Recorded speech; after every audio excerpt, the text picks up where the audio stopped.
Wall Street Memes Casino, I'm fine. and Sportsbook. Sign up now for a $20 free bet. Just use the code IFLTV24. Sign up now. Terms and conditions apply. This is KUGAN CASSIUS for IFL TV, joined by promoter Eddie Hearn. All right, mate. Let's just talk about the graft, because it is, for me, not. What time is it where you are? For me, it is 6:44 a.m. Okay, so for me it's 9:44 p.m. Thursday night in Quebec City. For you, it's 6:44 a.m. Friday morning in Abu Dhabi. Correct. And you were trying to get me to do something last night. And to be fair, you messaged me about 2 o'clock in the morning, and you said you were going to set your alarm for 7 a.m. to do the call. And you actually woke up and messaged me at 6:38 a.m. to do the Zoom. So I can't actually believe that you got up that early to do this Zoom. I am going to make it really shit just for the banter. No, you're not. No, you're not. Because I'm tired and I'm a bit delirious, and I'm on FaceTime, not FaceTime, what is it, Zoom with you in a country that is 9 hours ahead of you. I mean, this is fucking crazy, but we are where we are. First of all, and probably about 80 degrees difference in temperature. Oh, 100%. I'd rather be where I am than you are. But anyway, how are you, Edward? Yeah, I'm good. I'm had a nice little break, got some sun, and now I'm in -20 in Quebec. What you First wearing? show of the year. Little Canada Goose out there, little Moncler. What are you wearing out there? Yeah, I've got a little Reese down jack. You know, whatever that thing is they're called. You know, it's freezing, mate. Absolutely freezing. Just went out for a nice Italian. You might have seen I did the old 72-hour fast. Yeah, we're going to talk about that. Followed that up with half a pizza and a penne arrabbiata tonight, which was absolutely bang on, to be fair. And yeah, mate, looking forward to the show on Saturday. All right, let's jump straight into it. First of all, obviously a huge fight in Quebec. Callum Smith bidding to become a two-time and obviously unified world champion again. Let's jump straight into the talking point over the last 24 hours of this atypical, is that how you pronounce it? Atypical VADA findings on December the 6th. First of all, can you give us kind of your interpretation of what atypical means in this situation? I guess the best way to describe it is something has shown up in the drugs test that is, I guess, abnormal to a negative. I think it's important to say that it's not an adverse finding, because the fight would be off if it was. Yeah. But you know, in the middle of December, VADA wrote to us and to Top Rank and to the fighters to say that there was an increased level of HGH and testosterone in Artur Beterbiev sample, and under their rules that should be investigated further, ultimately with additional testing.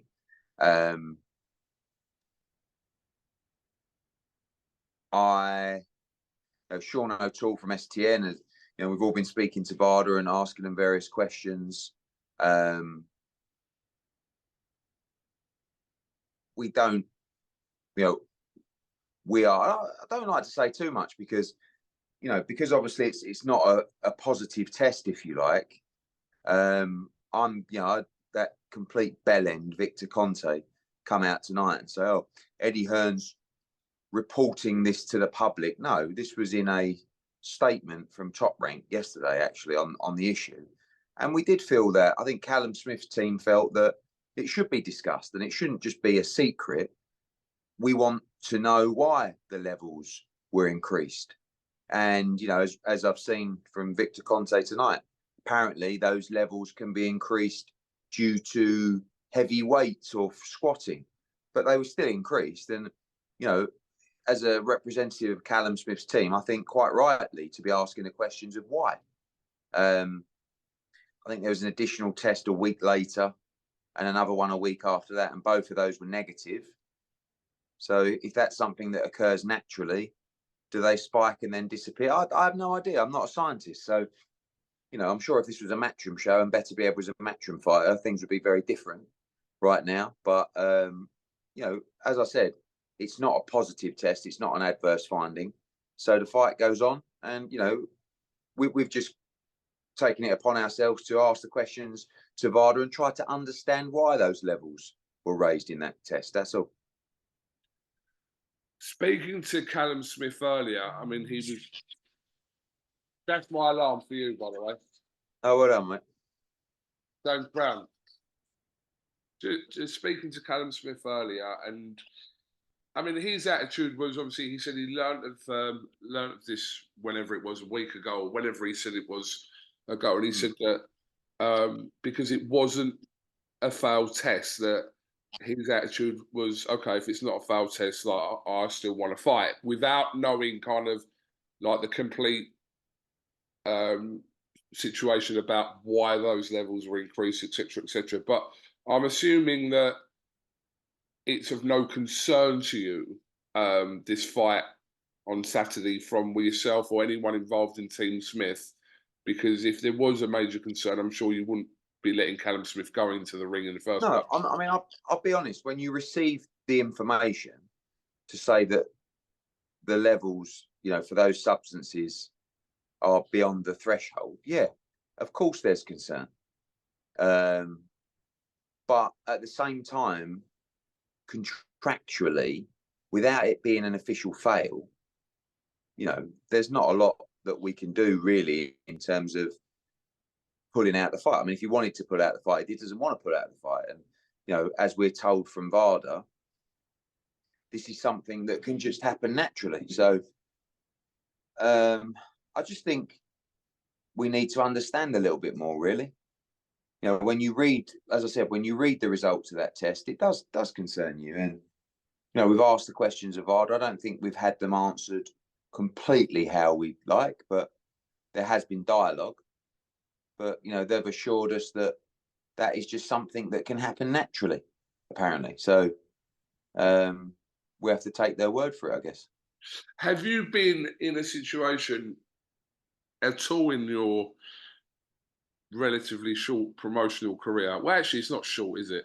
But in your whole like career as a promoter, have you been involved where a fighter has had an atypical finding? I've never. I'll be honest with you. I'm going to be straight. I've heard of it before. I've said never. I've never heard of it before, like and I'm sure a lot of people have or haven't. So, yeah, never for substances like this. No, and these kind of things. No, I've seen various different results come back, but I've never seen in a testing program like this. And I do know, before I saw the letter atypical finding, I'm aware of it. And I know it's not a fail. So this was not something that at the time, don't forget, we've known about this for 3 weeks and we haven't said anything. Like, it's not like we're coming out screaming and shouting and saying this is a disgrace, because we know it's not a fail. And that is important to, because for the, for the fighter, I think it's important to say that it's not a fail and it's not an adverse finding. But at the same time, you can't help read those things and be concerned and want to understand it a little bit more. I mean, I will agree with you on a comment that you made. I do feel like if this was kind of a fight, mate, a fight on your side, and this had happened to, I think this would be looked at. Mate, no one even mentioned it today, hardly. I couldn't believe it.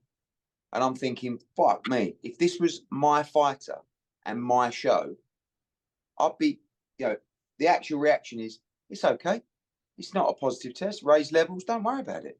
I'm thinking, Jesus Christ, if this was one of my fighters, it'd be screams to pull the show. Yeah, you would have got And I hammered. don't think it should, and I don't think it should be, by the way. I don't think anything's happened that shouldn't have happened. I just think it's important to understand, and especially if you're Callum Smith and the team, understand why those levels were raised. And if that's something that just happens from a couple of squats and a couple of heavy weights, so be it. And that's concerning in itself if levels are raised that way. So, all right, just finally on this, do you feel like, obviously the fight is like now pretty much, do you think you'll find out more information regarding this after the fight obviously happens? No, I think that there's, within VADA rules, there is an obligation to do further testing around the issue and around the sample, not just to continue testing. And like I said, I'm not 100% happy with the information that Sean O'Toole and STN have had back from VADA, but we take their word as a very serious and impressive testing agency that it's not a fail, and the raised levels that were found in that test occurred naturally. Do you know if this was from one sample?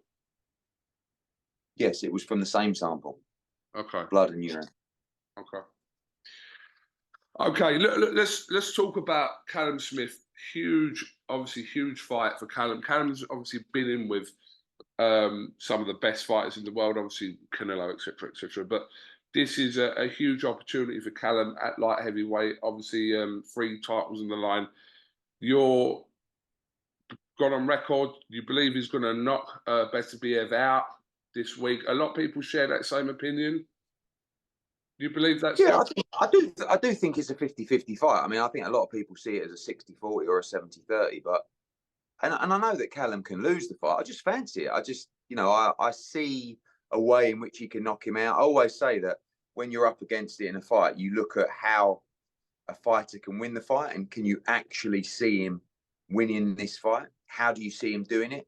And I see it by him knocking out BETERBIEV. I don't think, he's a tremendous fighter. He's a beast of a man, but I do think he can be hurt. I do think he's getting a little bit older. I do think there's signs that he's slowing down a little bit, but he's still very dangerous. And, whilst I understand it's a 50-50 fight, in my opinion, and, excuse me, and he's very dangerous, I still truly believe that Callum Smith can win this fight by knockout, and I see him doing it as well. You obviously put on the show where Callum Johnson fought BETERBIEV a few years ago, where he kind of stunned everyone by dropping him, I think, in the 2nd or the 3rd round, showing that he could be hurt. I think everyone's kind of took comfort from that. I mean, he's not been beaten since then, or at all, but he can be hurt, I suppose. And Callum Smith, that was 5-6 years ago. He's been dropped other times in his career as well. Callum Johnson is a big puncher. I think Callum Smith hits harder at 175, but that was a good left hook, and Callum Johnson didn't quite have the experience to capitalise on that. And I think if he did, he might have won the fight that night. So that was a long time ago. Things can happen. I thought Yard did a good job against him, and I think I felt like he just showed that he was slightly slowing down. But listen, I think BETERBIEV is underrated technically. I think he's got great feet. I think he cuts off the ring well, and I think he's very dangerous. So it's a very, very difficult fight. It's a great fight, really good fight. I'm looking forward to watching it live. I did ask Callum Smith earlier whether he felt it was in some ways disrespectful, the fact that this fight between BETERBIEV and Bivol had been reportedly signed. I mean, what can you tell us about that? I mean, we've seen these plans, obviously, look no further than Wilder signed before Parker comes in, upsets the apple cart. I mean, what can you tell us about that fight? Yeah, I mean, look, from our side, I think it's important to say that the fight is not signed, Bivol and BETERBIEV, but from our side, Dimitri Bivol's side, he has signed and agreed to take that fight if it can be made. So I don't know where they're up to with BETERBIEV. I've told His Excellency that Callum Smith will be winning the fight on Saturday. And when he does, I'll be asking him to make the undisputed fight between those two. But in the meantime, I do think the plan is to make Bivol Beterbiev, and I think they want to make the biggest fights in boxing. That's a very big fight, but our plans are to disrupt that and see Callum Smith put himself in the hat to fight Dimitri Bivol for the undisputed championship. Bit of a conflict for you, though. Yeah. Not really, no. I mean, I want Callum Smith to win. I don't want to see Bivol Beterbiev. I want to see Bivol against Smith. Good. I like that, Ed. I like that one. Right, let's talk about, obviously, news that kind of... It weren't a massive surprise, but it just come out of the blue the other day in regards to AJ's next fight, obviously, for March the 8th against Francis Ngannou. Somebody told me a little bit off the record that this was done about 2 or 3 weeks ago, and you've been sitting on this. Is that right or not? No, no, it's not right. I mean, we signed the contract, I don't know, I want to say 5 days ago, 5 days, something like that. And look, when obviously we were there in Riyadh, we had signed, Deontay Wilder had signed for that fight on March 9th, and we were set to announce it in the ring. Obviously, when he lost, we all moved very quickly, and His Excellency, wanted to arrange an immediate meeting to try and decide what we were going to do. And we talked about fights, and we talked about the biggest fight that could be made in the heavyweight division, having had Joshua Wilder fall through.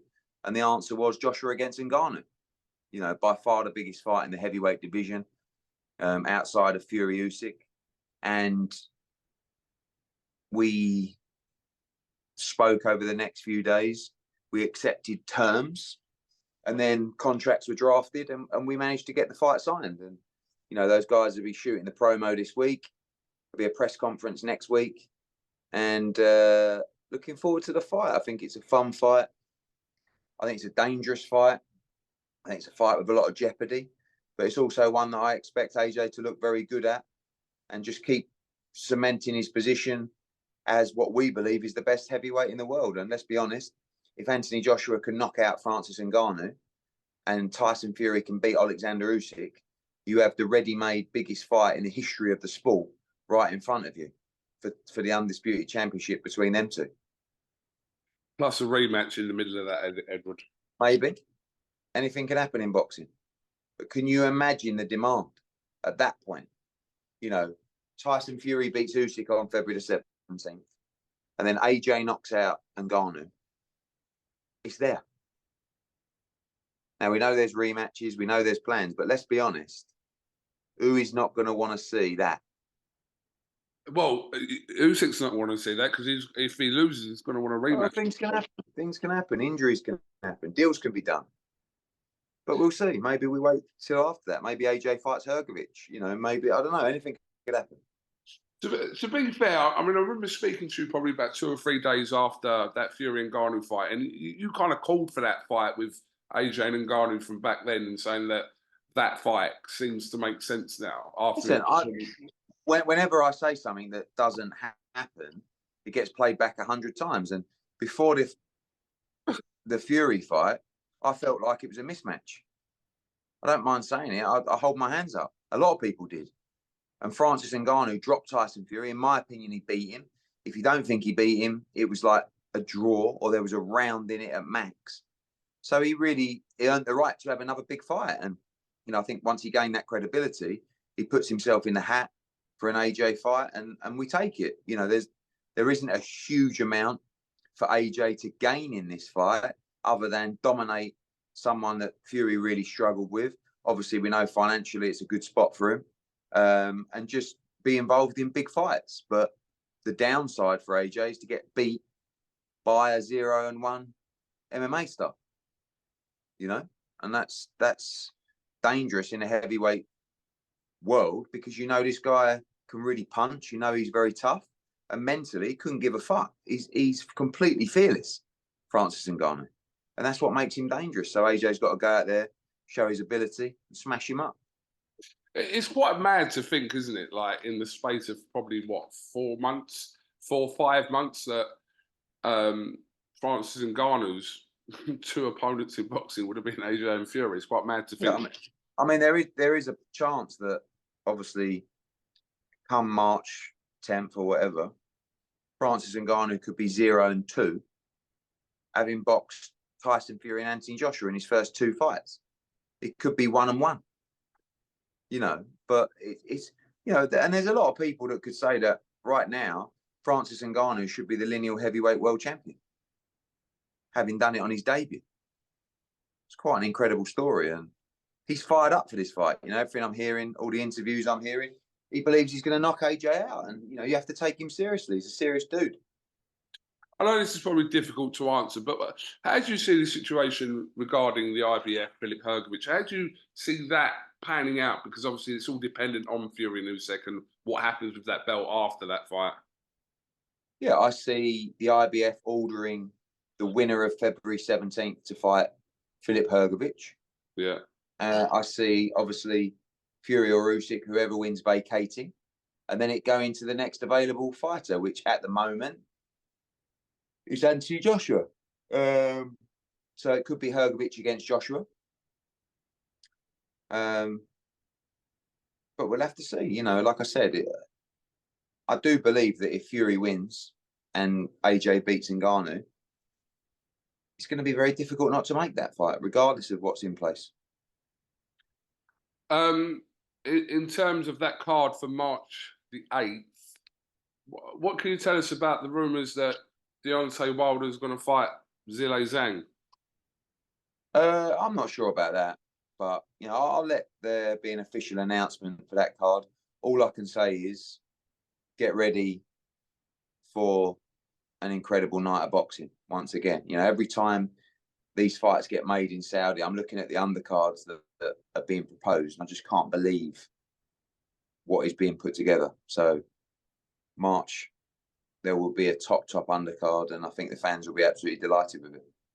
Are you going to have fighters? Well, let's talk about both cards. Are you going to have fighters on Feb 17th and March the 8th, like matching fighters? Yes. Okay. Yeah. But no official confirmation just yet. I'll wait for that to be done officially. You know, me and my big mouth sometimes gets me into trouble. Okay. Devin Haney, what's the situation there?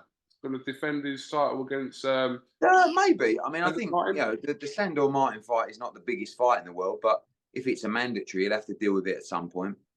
You know, I was so pleased when Ryan Garcia messaged me and said, "Just to let you know, I'm fighting Devin Haney," and I thought, wow, fair play. Like, this is a guy that's seriously chasing legacy. Then he had one conversation with Floyd Mayweather, who said, "Are you mad? Don't fight him. Fight Rolly Romero." And he went, "All right then, Floyd," and that was it, really. I don't blame him. You know, it's a much easier fight, and I don't think Ryan Garcia beats Devin Haney. But it's a lot bigger fight. It's the fight the fans want, and obviously it's a lot more money for him. But it probably is smarter to fight Rolly Romero. So I can't necessarily blame him, but it's a shame for fight fans. And we'll have to see what's next for Devin. Interesting to see Bill Haney and Hopkins the other day. Yeah. Hopkins is just on smoke. He's up for it, isn't he? He's like, he nearly had a fight with, was it Elvis Grant and that lot the other day? Yeah. And he nearly had a fight with Bill Haney. I'm staying well away from Bernard Hopkins. I mean, we've got Ryder Munguia on Jan 27. I ain't saying anything to upset Bernard Hopkins because I think he's ready to go.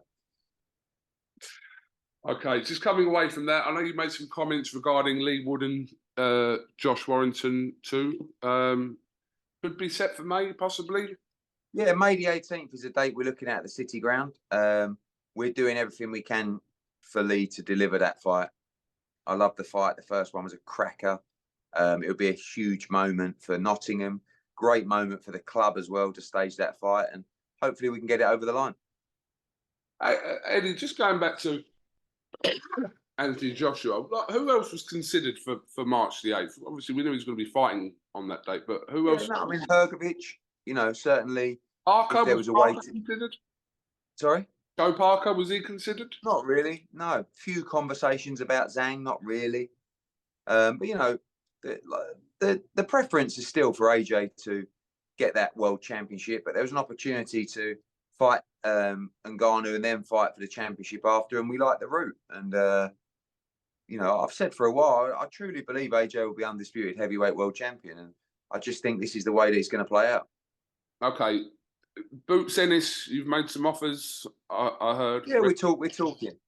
Yeah, we're talking to a lot of fighters at the moment. Who else? I'm not saying.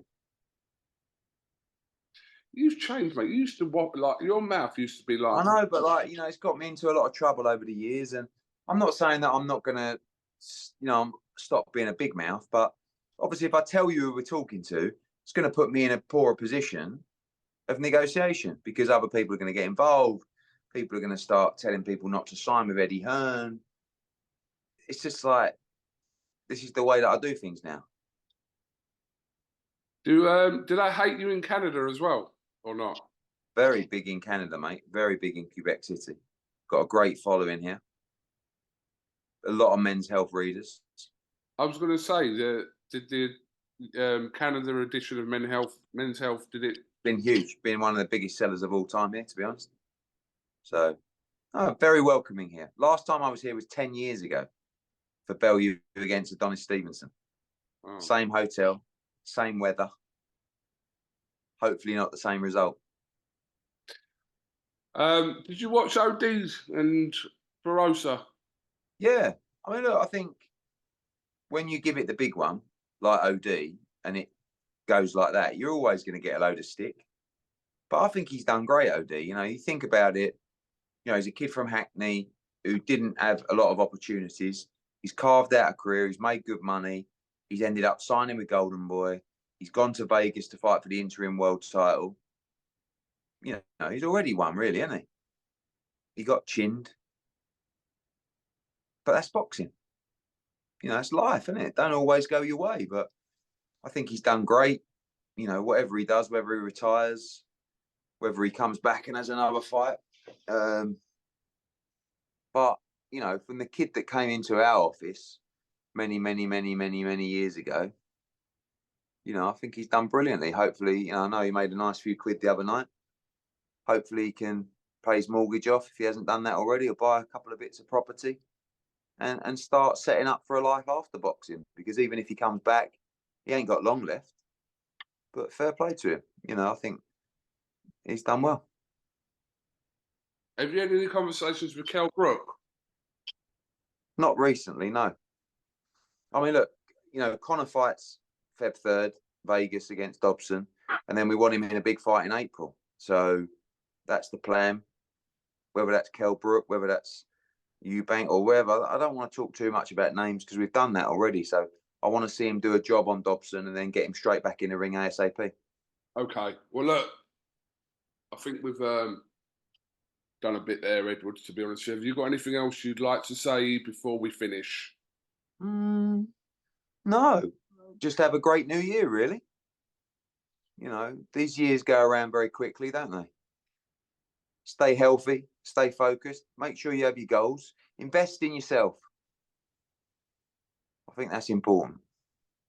So this thing you were doing is fast. Yeah. That you were updating everyone on like hour by hour pretty much. You know what? I swear to God, I got 10 times more questions about my fast than I've ever had for anything else I've ever done. Did you actually do it? Of course I did. Oh, wow. Mate, the one thing you need to know about me is if I say I'm going to do something, I do it. 72 hours, not one piece of food, just water with electrolytes at times. And it was good little challenge. You know, there is, I guess, opinion, evidence, whatever you want to call it, that this can repair or get rid of zombie cells, cancerous cells, cells with dementia. Do your own research. Listen to Gary Brecker. Watch the